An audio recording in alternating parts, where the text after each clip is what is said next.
자, 우리 엄마 아빠들과 우리 형제자매들과 나누고 싶은 말씀은 2부 설교 부활을 믿는 자는 말씀을 살아낸다. 네, 요거 한번 같이 볼게요. 같이 한번 오늘 본문 읽겠습니다. 시작. 이에 모세와 모든 선지자의 글로 시작하여 모든 성경에 쓴 바 자기에 관한 것을 자세히 설명하시니라. 아멘. 제가 그 부활에 관한 그림들을 좀 찾아보는데 굉장히 재밌는 그림들이 있었습니다. 이 그림 한번 네, 요거 이따가 또 나오니까요. 한번 보시죠. 자, 이게 잘 보이시나요? 이 그림 혹시 어떤 장면인지 아시겠습니까? 자, 일단 하나씩 분석을 해봅시다. 동양화인가요? 서양화인가요? 동양화죠. 네. 이것이 바로 그 운보 김기창 선생님이라는 화백이 그린 예수의 생애라는 동양화 작가신데요. 그 예수의 생애를 동양화로 풀어냈어요. 그래서 마리아가 한복을 입고 있고, 네, 외양간에 소가 있습니다. 황소가 있습니다. 이분은 참고로 가톨릭 신자예요. 로만 가톨릭 신자입니다. 이 장면은 또 뭔지 한번 보세요. 이 장면이 뭘까요? 자, 여기는 누굴까요? 예수님이 가쓰고 계시죠. 네, 가쓰고 계시고, 여기는 누굴까요? 사탄이에요. 자, 왜 그 산적 바지 같은 이 얼룩바지 입고 돌 2개를 들고 이 돌로 떡덩이가 되게 하라라고 이렇게. 이게 좀 우리 감성 또는 동양의 감성으로 이렇게 표현해낸 것이 그냥 동양화로 그린 거 아니에요라고 하기에는 좀 재밌더라고요. 이게 좀 독특했어요. 그래서 몇 장면 더 준비했습니다. 이건 그럼 무슨 장면일까요? 네, 네. 저는 솔직히 이거 잘 보고 딱 몰랐는데 최후의 만찬입니다. 제목이 최후의 만찬 장면이고, 이건 좀 빨리 넘어갈게요. 그리고 이게 마지막, 네, 로마 병정들을 이제 포졸들로 이제 그려냈습니다. 그래서 이렇게 또 자신만의 신앙을 담아서 이렇게 그림을 그려냈더라고요. 그리고 부활의 장면을 바로 이렇게 그려냈죠. 바위에서 그 바위문이 열리고 예수님이 본래 모습 그대로 나오시고, 그때 이제 꽃이 피어 있는 것으로 이제 예수님의 부활의 생명이 이제 싹 텄다는 걸 표현해냈습니다. 근데 이런 그림도 좀 재밌고요. 외국에 있는 그림도 좀 찾아봤어요. 요즘 그 유튜브에 그림 읽어주는 남자로 유명하신 그 한예종의 양정무 교수님, 저는 그분 그 강연을 참 재밌게 좀 들었는데요. 이런 그림이 있습니다. 요게 이 실루엣이 좀 보여야 되는데, 요분이 예수님이시고요. 이제 양쪽에 있는 자들이 제자들이에요. 네, 요게 좀 쉽지 않죠. 근데 예수님 얼굴을 한번 보세요. 우리가 그동안 예수님의 얼굴을 각자 각 나라의 그 화가가 그릴 때 거의 자기 나라 사람들의 얼굴을 담아요. 그런데 동양화로 그리면 굉장히 생소하다고 생각하는데 이렇게 그리면 또 익숙하다고 생각하니까 이런 것도 좀 우리가 한편으로 좀 너무 한쪽으로만 생각한 건 아닌가 싶은데, 예수님 얼굴 잘 한번 보세요. 예수님 얼굴 어느 나라 사람일까요? 이 작가가. 네, 그림이 조금만 잘 보였으면 좋겠는데, 참고로 이탈리아 작가입니다. 카라바조라는 이탈리아 작가인데요. 예수님의 얼굴을 약간 조금 이탈리아의 볼이 조금 빵빵한 느끼한 잘생긴 미남 스타일로 그려놨어요. 그런데 이 카라바조의 그림에 중요한 특징이 있는데, 그게 뭐냐면 이 사람은 빛을 마치 촛불을 그림에 비친 것처럼 빛과 그림자를 굉장히 잘 다루던 그런 사람입니다. 참고로 이 그림의 제목은 엠마오의 제자들이에요. 오늘 우리가 읽은 본문 말씀과 정확하게 일치합니다. 엠마오에 갔던 제자들과 예수님이 떡을 떼며 말씀을 나누시는 장면인데, 핵심은 예수님은 밝아요. 그런데 제자들은 좀 어둡게 되어 있다는 게 이게 이 그림의 핵심이에요. 예수님은 밝고 제자들은 어둡다. 그것을 통해서 표현하려고 했던 것이 있겠죠. 마치 말씀을 풀어주시는 예수님은 지혜로우시고 제자들은 아직도 예수님의 부활을 깨닫지 못하고 있는 상태를 이 그림에서 이제 묘사를 하고 있는 거고요. 그리고 또 카라바조가 이런 그림도 그렸어요. 근데 이름이 미켈란젤로 드 카라바조일 거예요. 그래서 미켈란젤로 하면은 너무 천지창조하고 겹치니까 카라바조라고 부르더라고요. 이건 누굴까요? 그림 제목? 의심 많은 도마입니다. 예수님의 옆구리에 정말로 손을 넣어서 이렇게 보는 그런 장면이에요. 여기서도 빛이 어디 있습니까? 예수님에게 있어요. 그리고 다른 제자들은 간접적인 빛을 볼 뿐이죠. 그래서 이 카라바조는 예수님은 밝게, 다른 무지한 제자들은 항상 어둡게 그림으로 어떤 그 성경의 이야기를 빛으로 표현하고자 했던 것이 이 카라바조였습니다. 그래서 이 그림 제목도 이제 의심 많은 도마예요. 자, 그런데 오늘은 이 빛을 중심으로 한번 다시 생각을 해보시죠. 예수님은 환히 알고 계시는 듯, 예수님은 지혜가 충만하시는 듯 빛이신데 제자들은 어둡다. 예수님은 빛이신데 제자들은 깨닫지 못한다. 이게 오늘 제가 여러분들과 좀 중요하게 살펴볼 말씀입니다. 그런데 저는 이러한 제자들의 어두움이 저와 여러분들 안에도 여전히 있지 않은가라는 생각을 사실 좀 해보았습니다. 어떻게 생각하면, 아니요, 목사님, 저는 부활을 믿어요.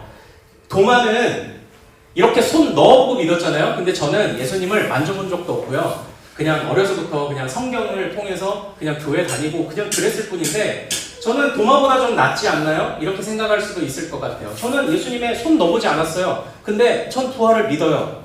그런데 왜 우리에게 어둠이 있다고 말씀을 하시는 건가요? 마치 제가 지금 우리 안에 어둠이 있다고 표현하는 건요, 단순하게 부활의 사건을 믿느냐 안 믿느냐 그걸 물어보는 건 사실 아니에요. 질문을 이렇게 바꿔볼게요.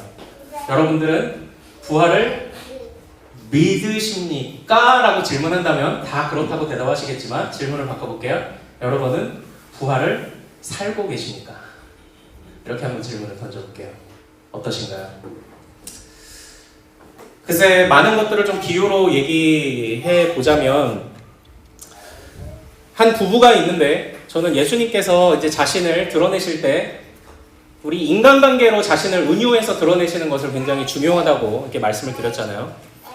그런데 한 부부가 있는데, 이 부부 사이를 엮어주는 것이 혼인 서약서 또는 주민등록 등본 한 장 또는 혼인 때 남은 사진 몇 장이 이 부부를 엮어주는 유일한 끈으로 남아있는 그런 부부, 얼마나 비참할까요? 그런데 때로는 우리가 그 하나님 앞에서 우리의 신앙을 돌아볼 때 좀 그런 모습이 저에게도 여러분들에게도 있지 않나, 그런 생각을 좀 해봐요. 권태기가 와버릴 대로 와버린 부부가 있어요. 이 부부를 묶어주는 끈은 그냥 호적등본 하나밖에 없어요. 가족관계 증명서 하나밖에 없어요. 얼마나 비참한가요?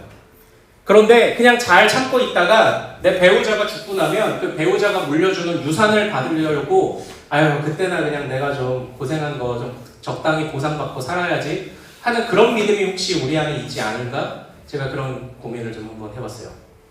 왜냐면 부활에 관해서 못 믿는 것은 아닐 거예요. 근데 부활의 사실을 믿죠. 그리고 먼 훗날에 우리가 이 예수님의 부활을 통해 우리의 부활이 예비되어 있고 우리가 언젠가 이 세상에서 떠나게 될 때 천국에 갈 거라는 것에 대해 의심하는 건 아니에요.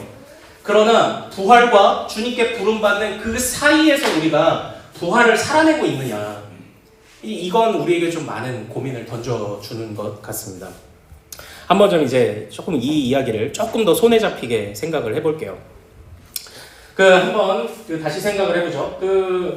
요 장면에서 그냥 아까 엠마오 제자들과, 예수님은 이때 무슨 얘기를 제자들과 하고 계셨을까요? 제자들과 함께 무슨 이야기를 나누고 계셨을까요?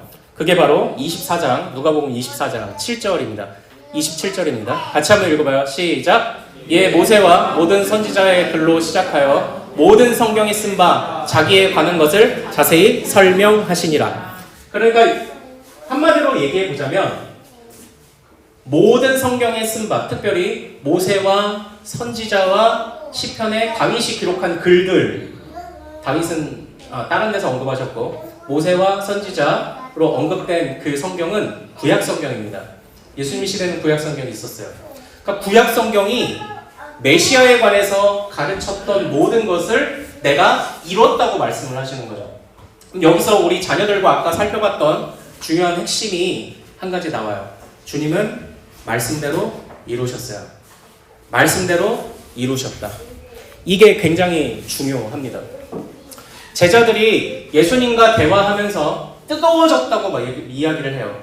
성경을 우리에게 풀어주실 때 뜨거워졌다. 저는 이 뜨거움이 단순히 나도 나중에 죽으면 천국 가는구나 만은 아닐 거라고 생각을 합니다. 말씀을 풀어주실 때 말씀을 성취하셨다. 그걸 제자들이 깨달았다고 생각을 해요. 그래서 아직 성취되지 않은 말씀도 하나님께 부활하신 예수님 앞에서는 시간 문제라고 생각을 하는 겁니다. 그러므로 이것을 깨달았던 제자들이 그 이후에 보면 사도행전에서 보면 주님을 위하여 뛰어들죠. 헌신을 하죠. 이미 선포된 말씀도 이루셨기에 예수님께서 선포하신 장차 이루어질 거라 하신 말씀도 이루어진다는 것을 제자들이 깨달은 거죠. 그래서 사도행전에 보면은 굉장히 재밌는 표현들이 나와요. 하나님의 말씀이 점점 왕성하여 이런 표현이 있고요. 근데 이 무렵에는 이제 사도 바울 되기 전에 사울이 스데반을 막 죽이고 하던 그런 무렵이에요. 그리고 베드로가 갇히고 사도 바울이 주님께 변화받아 여러 사역들을 감당할 때 어려움을 겪지만 또 여기 보면 하나님의 말씀은 흥왕하였다 이야기하고 또 거의 마지막 부분에서도 주의 말씀이 흥왕하였다고 성경이 말해요. 그러니까 부활의 모습, 부활하신 예수님 이후에 말씀의 흥왕과 이게 밀접한 연관이 있어요. 그래서 제가 오늘 설교의 제목을 그렇게 잡았습니다. 부활을 믿는 자는 단순히 과거에 있었던 우리 결혼식 했었지만이 아니라 부부가 그것만 하나 보고 살아가는 것이 비참하듯 과거에 예수님이 부활하셨지 그 사건을 믿어 라는 차원의 믿음이 아니라 말씀이 흥왕하듯이 우리 안에 끊임없이 말씀이 묵상되고 살아있고 그 말씀을 우리가 붙잡고 씨름하는 것이 진짜 주님이 부활로서 우리에게 보여주신 믿음 또는 진짜 이 거룩한 혼인관계가 아닌가 제가 이렇게 좀 말씀을 좀 드리고 싶습니다. 그래서 예수님께서 말씀이 흥왕했다 계속 기록하게 하셨고요. 그러고 나서 그 결과는 헌신이 있는 거예요. 그를 가리켜 기록한 말씀을 다 응하게 했다. 내게 말씀하신 그대로 되리라. 하나님을 믿노라. 이러면서 담대하게 나아가 붙잡혀 로마로 압송이 되죠. 사도 바울이. 그런데 이 흥왕하다라는 말씀이요. 이런 뜻이 있습니다. 사실은 자라나다라는 뜻이에요. 욱사노라는 뜻입니다. 복음서에서 예수님이 지혜와 키가 자라갔다 라고 할 때 표현된 단어예요. 욱사노. 그리고 또 성경에서 복음서에서 천국을 비유할 때 씨앗이 자란다라는 비유가 있죠. 그때 쓴 단어가 바로 이 욱사노 자라나다입니다. 그러니까 한번 우리가 부활을 참으로 믿는다면 매일매일 우리 안에 말씀이 자라나는가? 말씀이 자라나서 내가 자라나는가? 내 심령이 자라나는가를 보는 것이 진짜 부활을 사는 겁니다. 과거에 있었던 부활의 사실, 오케이, 그건 인정. 그러니까 내가 이 세상에서 그냥 좀 살다가 적당히 신앙생활 하다가 죽으면 나에게 천국이 보장됐지를 훨씬 뛰어넘어서 하나님 내가 진짜 말씀을 살아내고 싶습니다. 말씀이 내 안에 자라나기를 원합니다. 그것을 갈망하는가? 이것을 우리가 묻는 것이 진짜 부활을 살아내는 것 같아요. 그래서 저는 지금 여러분에게 비유 한 가지를 들려드릴 거예요. 첫 번째, 씨앗이 뿌려졌습니다. 첫 번째는 어디에 씨 뿌려졌죠? 길가에 뿌려졌습니다. 길가는 마귀를 상징합니다. 마귀가 어느 틈에 와서 그 씨앗을 새가 먹듯 먹어버리죠. 그 다음은 돌밭에 뿌려집니다. 그 돌밭은 성경이 이렇게 기록하고 있어요. 즉시 기쁨으로 받으나. 그러나 이 세상에 환난과 어려움이 찾아올 때 그 말씀을 포기하는 것. 그러니까 제가 지금 여러분들께 도전하고 있는 것은 바로 그런 모습입니다. 말씀이 우리 안에 자라고 있습니까? 즉시 기쁨으로 받는 것은 우리가 잘하고 있는데 그 말씀이 정말 우리 안에 자라고 있습니까? 세상에 어떤 고난도 염려가 찾아와도 그 말씀을 굳게 붙잡아 여러분들은 잘하게 하실 수 있나요? 세 번째 밭은 가시떨기 밭입니다. 가시떨기 밭은 말씀을 받아 뿌리를 내리긴 내려요. 그러나 이 세상의 재물과 욕심이 가로막아 더 이상 성장하지 못하는 것입니다. 우리가 그런 모습이 우리 안에 있지 않은가 점검해봐야 하지 않을까요? 이런 말씀들 앞에 우리가 여전히 부끄러운 것이 있다면 우리는 아직 부활을 다 살아내고 있지 못한 거예요. 부활은 말씀의 흥왕으로 반드시 연결됩니다. 부활을 사는 건요, 말씀을 사랑함으로 연결돼요. 말씀을 살아내는 것으로 항상 연결이 될 수밖에 없어요. 말씀이 흥왕하고 우리 안에 자라나는 겁니다. 우리가 살다 보면 그 등본을 뗄 그런 그 때가 있죠. 네, 어느 날 요즘 등본 인터넷으로 떼면 무료잖아요, 그렇죠? 그 등본을 내가 한 10장을 그냥 막 출력을 했어. 등본을 막 뗐어. 그럼 나 오늘 내 아내와 조금 더 가까워졌다. 이렇게 생각을 하진 않죠. 그러니까 여러분들, 우리가 갖고 있는 부활의 사실을 믿는 것 그거 자체가 나쁘다고 말하는 것은 아니에요. 그런데 거기까지만 머무르는 신앙은 등본을 막 여러 통 뗐으니까 내가 주님과 가깝겠지라고 착각하는 것과 다르지 않은 것 같아요. 근데 사실 부부는 그건 시작이고요. 그거는 거룩하고 위대한 시작이죠. 여보, 우리가 혼인 신고를 하게 됐어. 여보, 우리가 이제는 등본을 떼면 우리 이름이 같이 나와. 이것은 아주 감사한 거룩한 시작이죠. 근데 그 다음부터는 부부 사이의 친밀함이 결국 그 부부의 관계를 좌우하지 않나요? 그 친밀함으로 주님을 매일 만나고 있는가? 그냥 먼 훗날 받을 커다란 유산 하나만 바라보고 살아가는 것이 아니라 말씀을 사랑하고 말씀을 살아내고 있는가? 이게 우리에게 좀 점검됐으면 좋겠습니다. 이제 마무리를 하겠습니다. 아이고, 1부, 2부까지 여러분들 고생 많으셨어요. 오늘 제가 여러분들 목장 나눔 질문에 이런 질문을 넣어봤습니다. 여러분들 요즘 MBTI 하듯이 그냥 지정의, 우리 성경은 우리를 지정의의 사람으로 그렇게 표현하기도 하니까요. 여러분은 지식, 감정, 의지 중에 어디가 더 발달된 사람들이신가요? 네. 저는 좀 감정이 많이 발달된 사람인 것 같아요. 근데 이게 어떨 때는 좀 도움이 되기도 하지만 어떨 때는 도움이 안 될 때도 사실 좀 많아요. 저는 무슨 일이 있는지 항상 보면 제 안에 어떤 선이 있어요. 그러니까 이 선이라는 게 약간 이런 느낌입니다. 제가 이렇게 신혼 때 설거지를 이렇게 하다가 중간에 이렇게 딱 멈췄어요. 저희 아내가 물어보죠. 아니, 여보라고 호칭을 빨리 시작했습니다. 여보, 왜 설거지를 거기까지만 하다 말아요? 그래서 제가 이렇게 얘기했죠. 오늘은 여기까지만 하고 싶어. 네, 근데 이런 일이 몇 번 있었어요. 저는 좀 그래요. 하루에 내가 감당할 수 있는 어떤 게이지가 있는데 이게 넘치면 안 해요. 약간 창희 형제? 창희 형제 그래요? 수영 형이 그래요? 게이지가 있는데 이게 좀 넘치면 잘 안 해요. 약간 이런 게 있어요. 그런 것도 좀 있고, 어떤 하루에 사용되어지는 에너지에 나름의 이게 좀 선이 좀 있는 것 같아요. 예. 그런데 이제 어떨 때는 이게 이제 사람에 적용이 되기도 하죠. 어떤 사람들을 만날 때, 이 사람과는 이 정도 거리감을 가져야 좀 평안하겠구나. 이제 이런, 아마 여러분들이 직장에서 이제 이런 그 관계들을 많이 설정하실 겁니다. 우린 이 정도. 직장 사람하고 꼭 친해질 필요 있나? 일만 잘 돌아가면 되지. 이런 느낌이 있을 수 있죠. 근데 저는 나쁘지 않다고 생각을 해요. 친해질 기회가 있으면 친해지면 되고, 어쨌든 좀 평화롭게 갈 수 있는. 한편으로는 저의 이런 모습이 저를 보호한다고 생각도 사실 합니다. 그러나 이게 단점으로 쓰일 때가 사실 왜 없겠어요. 제가 참 입버릇처럼 하는 말이 있어요. 가망이 없어.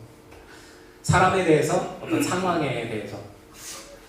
그런데 우리가 말씀을 살아낸다고 할 때, 아까 말씀을 살아낼 때 말씀을 단순하게 먹고 묵상하고의 구도만이 아니라 중요한 것을 하나 기억하셔야 된다고 했어요. 말씀은 이루어진다요. 지금 우리 안에 주님이 우리 안에 지금 우리 눈에 보이지 않지만 주님이 지금 이 세상을 점점 치유해 가고 계시다는 걸, 완성을 향해 가고 계시다는 걸, 이걸 신뢰해야 돼요. 말씀은 이루어지니까. 말씀대로 부활하신 것처럼 아직 이루어지지 않은 말씀도 성취될 거니까. 그러므로 우리는 버릴 게 없어요. 포기할 게 없어요. 사람과의 관계에서도, 교회 안에서도, 부끄럽게도 저도 사람들을 어느 정도 선을 긋는 모습이 왜 없겠어요. 아, 저 사람하고는 내가 여기까지만 교제해야지. 저 사람은 도저히 안 돼. 주님 오시기 전에는 안 돼. 우리가 또 인생을 살아가면서 만나는 어려움들이 있죠. 그런 어려움들, 때로는 사랑하는 사람을 먼저 보내야 할 때도 있어요. 남들보다 먼저 보내야 할 때도 있고요. 어려운 순간도 있겠죠. 근데 말씀은 이루어져요. 그 구도로 보면 가장 지혜로우신 하나님이 말씀을 반드시 이루시는 선하신 하나님이 행하신 일이라면, 나는 다른 사람들보다 먼저 내 사랑하는 가족을 데려가셨어도 나는 그래도 그 안에서 감사할 거야. 이렇게 여러분들 살아내실 수 있을까요? 살아내셔야 합니다. 이게 우리가 부활을 사는 거 아닐까요? 부활은 말씀이 이루어진다는 것을 보여주신 거예요. 부활을 살아내는 건 그 말씀을 끝까지 붙잡는 거예요. 무슨 일이 있어도, 어려운 일이 있어도, 환란이 있어도, 수많은 고민이 있고 내 안에 선이 생겨도 그래도 그걸 뛰어넘어보는 거죠. 주님께서 고치고 계시다. 주님이 지혜로 이끌고 계시다. 이걸 신뢰하는 거죠. 이게 부활을 사는 거고요. 이게 부활을 사는 거예요. 그때 우리 안에 말씀이 자라나겠죠. 우리 안에 작은 겨자씨 같은 말씀이 자라나고 가지가 나고 잎이 나고 열매 맺겠죠. 그리고 우리 자녀들은 그 열매를 먹겠죠. 부활을 살아내시는 우리 모든 조이풀 가족들, 여러분들 되시기를 소망합니다. 여러분은 지정의의 사람이에요. 여러분들에게 하나님이 주신 은사가 있을 겁니다. 지식, 감정, 의지. 어떤 데 강점이 있으신가요? 또 한번 나눠보세요. 어떤 데 약점이 있으신가요? 부활의 능력으로 말씀을 통해 더 달라져야 하는 여러분들은 어떤 영역을 가지고 계신가요? 저는 이 감정을 하나님의 선물이라고 생각하지만 감정적이지 않기 위해 기도하고 있어요. 또 의지도 부족해요. 그래서 하나님, 내가 의지로 요 게이지를 내가 어떤 때는 이 게이지를 못 넘어도 되는 것들이 있지만, 설거지는 못 넘어도 되지만 반드시 넘어야만 하는 일을 포기할 때가 저 왜 없겠어요. 그런 것들을 붙잡아 주시기를 기도하고 있어요. 여러분들은 여러분들의 지정의 중에 어떤 영역들이 더 하나님 앞에 말씀으로 다져지기를 바라시나요? 그것을 위해 계속 기도하시며 말씀 앞에서, 그리고 말씀은 반드시 이루어진다는 그 확신 앞에서 여러분들이 자신을 점검하고 부활을 살아내시기를 소망합니다. 그때 하나님께서 또 우리에게 정말 부활의 기쁨 또 허락하시지 않겠습니까? 자, 우리 같이 한번 좀 기도하기를 소망합니다. 부활을 통하여서 또 우리에게 하나님의 말씀은 반드시 이루어진다는 확실한 보증을 허락하신 그 하나님 의지하며 장차 우리에게 주신 말씀도 이루어질 것이기에 우리가 끝까지 그 말씀을 포기하지 않도록, 나의 부족한 지정의가 주님의 말씀으로 더 성숙하여질 수 있도록 우리가 그것을 위해, 그리고 우리 가정, 우리 자녀들도 바로 이렇게 지정의가 하나님의 말씀 앞에 성숙한 사람 될 수 있도록 이것을 위해 같이 한번 기도하도록 하겠습니다.